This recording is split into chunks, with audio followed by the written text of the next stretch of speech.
गुलामीत असताना ज्या लोकांनी आपल्या प्राणांची आहुती दिली, सर्वोच्च बलिदान दिलं, त्या सर्वांना विनम्र अभिवादन. फिनिक्स इंटरनॅशनल स्कूलचे फाउंडर कांबळे सर, प्रिन्सिपल सीमा मिस, सर्व शिक्षक वर्ग, पालक वर्ग आणि माझे मित्र आणि मैत्रिणींनो, प्रथमतः 76व्या प्रजासत्ताक दिनाच्या खूप खूप शुभेच्छा. तुमचा जो परेड ट्रेनिंग पाहिली, आमचे ट्रेनिंगचे दिवस आठवले. खूप त्यामध्ये खूप एनर्जेटिक होतं. त्यामध्ये फाईल लाईन खूप मेंटेन होतं आणि खूप कमी काळात प्रिपेअर केलेलं असलं. निश्चितच ते खूप कमी काळात प्रिपेअर केलं होतं, पण खूप मनाला आनंदित करणार होतं. प्रोग्राम ही खूप छान होता. Fancy dress competition, ring dance, everything was fantastic. शिक्षकांचा रोल आहे तो मी थोडक्यात सांगतो. तुम्हाला खूप वेळ रिपीटेड झालाय, पण जरा दुसऱ्यांना बोललं तर थोडंसं त्याचा इम्पॅक्ट वगैरे आहे. मला कल्पना आहे, ऊन पडलंय खूप, आणि 2 मिनिटात हार्डली कन्क्लूड करतो. ज्या गुड हॅबिट्स तुम्हाला शिकवल्या जातात, प्रथमतः तर तुम्ही या देशाचे पिलर आहात, तुमच्या पालकांचे स्वप्न आहात, स्वतःच्या जीवनाचे शिल्पकार आहात. तुमच्यामध्ये खूप एनर्जी सामावलेली आहे, त्याची तुम्हाला कल्पनाही नसेल आणि या वयात नसते. जे केजी आणि लोअर क्लासचे प्रायमरी मुलं आहेत त्यांना या सगळ्या गोष्टीची कल्पना नसते, पण पुढच्या मुलांना असते. तर सध्या तरी तुमच्या गुड हॅबिट्स शिकवले जातात. Early to bed, early to rise, healthy food, non healthy food, ह्या सगळ्या गोष्टी लहानपणापासून कॉपी करत चला, त्यांना पालन करत चला. मॅगी आपल्याला अट्रॅक्ट करते, चॉकलेट अट्रॅक्ट करतं, खावंसं वाटतं. वीकली मंथली त्याला हे द्या, गॅप द्या.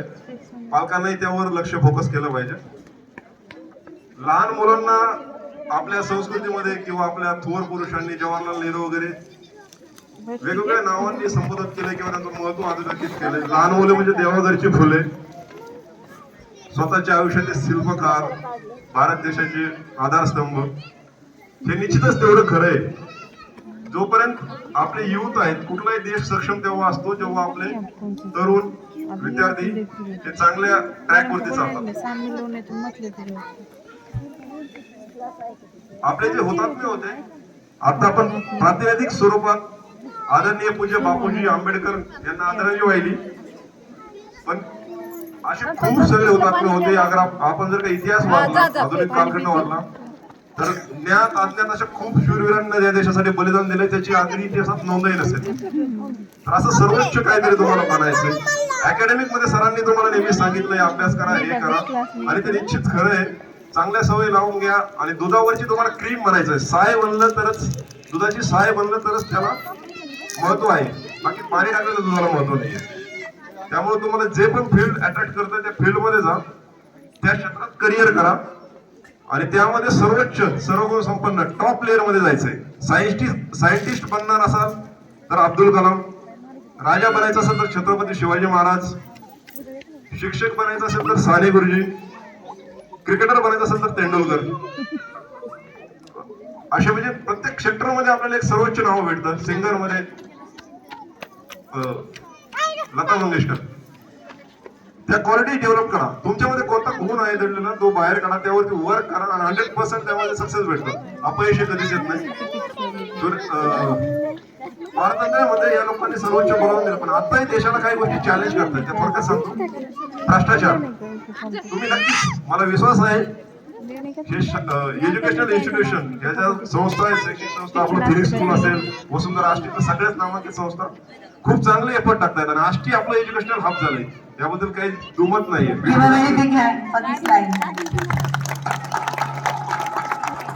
इव्हन नगर मधनं खूप सगळे ऍडमिशन आपल्याकडे यायला लागलेत, आणि हे खूप मोठी ऑपॉर्च्युनिटी. आम्ही जेडपी मध्ये होतो ना, त्या काळात काहीच नसायचं. आम्ही जेडपीला शिकलो त्यावेळेस तुमचे जे इनिशियल जे प्राइज डिस्ट्रीब्युशन होतं त्यामध्ये मी पाहिलं, side race, running race, frog jump, खूप सगळे प्रकार होते त्यामध्ये.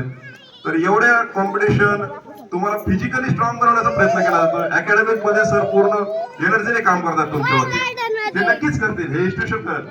पण काही गोष्टी आहे ना, पालकाकडून आणि इतिहासाबद्दल आपल्याला भेटतात. आता देशाला तुम्ही आपण एवढं मोठं करू शकत नाही. बापूजी घ्या, शिवाजी महाराज, संभाजी महाराज, आपला देश पारंपरिक नाही. पण सध्या काही गोष्टी देशाला चॅलेंज करतात. त्या कोणत्या? भ्रष्टाचार सगळ्यात मोठी आहे. भ्रष्टाचार. तुम्ही उद्या जाऊन अधिकारी बनाल, अगदी पोलीस कॉन्स्टेबल बनाल, क्लास 1 क्लास 2 बनाल, डॉक्टर बनाल, कुठलंही प्रोफेशन निवडाल, टीचर बनाल, नक्कीच आपलं जेवढं पोटेन्शियल आहे, आपण जेवढे एफर्ट टाकतो ना तेवढी फीस तर चार्ज करायलाच पाहिजे. ते करणार निश्चित आहे. पण मार्केट रेट ना असावं. अनावश्यक कोणी पैसा चॅलेंज करत असेल, कुठेही पैसे मागत असेल तर द्यायला पाहिजे.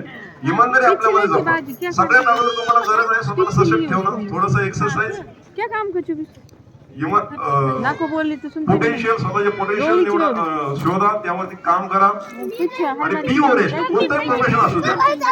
सपोज फौजी आहे तर त्याला फौजी असो किंवा डिफेन्स कुठली युनिफॉर्म सर्व्हिस घ्या, त्याला आपली बॉडी सेल सोडून चालत नाही. लीन असायला हवं, तरच तुम्ही सफल राहू शकता. तुम्ही जॉब करताय, बरेचसे सॅलरी घेताय कुठल्याही गव्हर्नमेंट कडनं, स्टेट गव्हर्नमेंट असो, सेंट्रल असो, आणि तुम्ही ते वर्क देत नाही, रिझल्ट देत नाही, तर तुम्ही डिझर्व करत नाही. प्रोफेशन शिक्षक असू द्या, तुम्ही होमवर्क करून दुसऱ्या दिवशी जे घ्यायचे ते घ्या. IAS IPS असाल, युनिफॉर्म सर्व्हिसेस 24/7 फाउंडेड असतात. कुठलाही कोणाला जर तुम्हाला घ्यायला लागतो, मिलिटरी, महाराष्ट्राचे पोलीस घ्या, SRPF घ्या, कुठले आपल्या, तर तेवढं तुम्हाला कॅलिबर स्वतःमध्ये डेव्हलप करायला लागेल. आणि फक्त फौजी किंवा IAS IPS class 1 civil services याच गोष्टी फक्त सेवा करतात किंवा देशाचं भलं करतात असं नाहीये. प्रत्येक जण आपलं प्रामाणिकपणे जो या देशातलं काम करतो ना, तो सर्व तेवढाच त्या गोष्टीसाठी डिझर्व करतो, तो त्याच्या प्रशंसेसाठी पात्र आहे. अगदी शेतात काम करणार शेतकरी, केमिकल दूध न विकणे, तुम्ही IT प्रोफेशनल असाल तर तुम्ही त्यामध्ये सर्वोच्च पातळीवरती काम करणे, ड्रायव्हर असाल तर न ड्रिंक करता गाडी चालवणे. म्हणजे तुमचं प्रोफेशन कोणतं आहे ना ते मॅटर नाही करत. काम छोटं किंवा मोठं नसतंच, फक्त ते आपण किती पोटेन्शियलने किती इमानदारीने करतोय. सशक्त राहा, जागरूक बना, भ्रष्टाचाराला नक्कीच विरोध करा.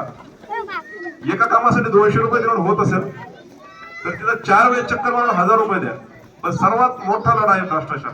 करप्ट फ्री भारताला खूप गरज आहे. एज्युकेटेड लोक यांच्याकडे पाहत नाहीत, कोणीच लक्ष देत नाही.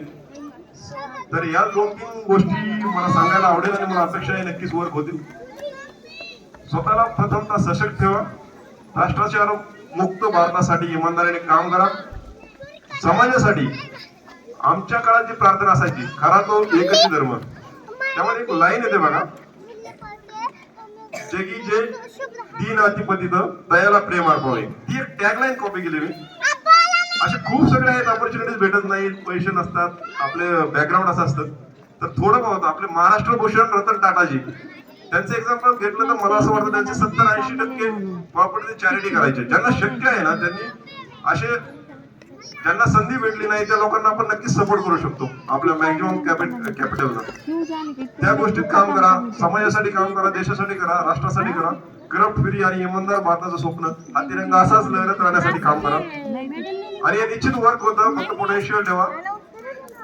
बाकी युनिफॉर्म ना आर्मी, नेव्ही, एअरफोर्स कुठलाही कोणीही सर्वोच्च नाहीये. तुम्ही जो प्रोफेशन असेल तुमचं, शेतकरी असा,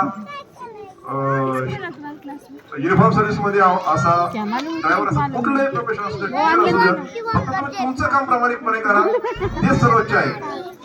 त्यामुळे फक्त एकच प्रोफेशन तुम्हाला ज्याची आवड आहे ते करा, पण त्यामध्ये टॉप प्लेअर मध्ये सर्वोत्तम बना, सर्वगुण संपन्न बना.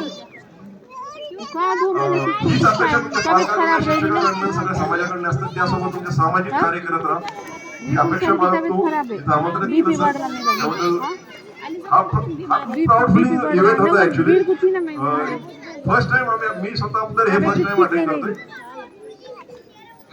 या सिनेमेसाठी आमंत्रित केलं सर, त्याबद्दल खूप खूप धन्यवाद. तुमच्या टीमचे कोरिओग्राफर, जे डान्स कॉम्पिटिशन जे अरेंज केले, आणि त्या टीमचं खरंच जेवढी प्रशंसा करावं तेवढी थोडी आहे. मंत्रमुग्ध करणारा प्रोग्राम होता. Thank you so much sir for inviting us. जय हिंद, जय भारत.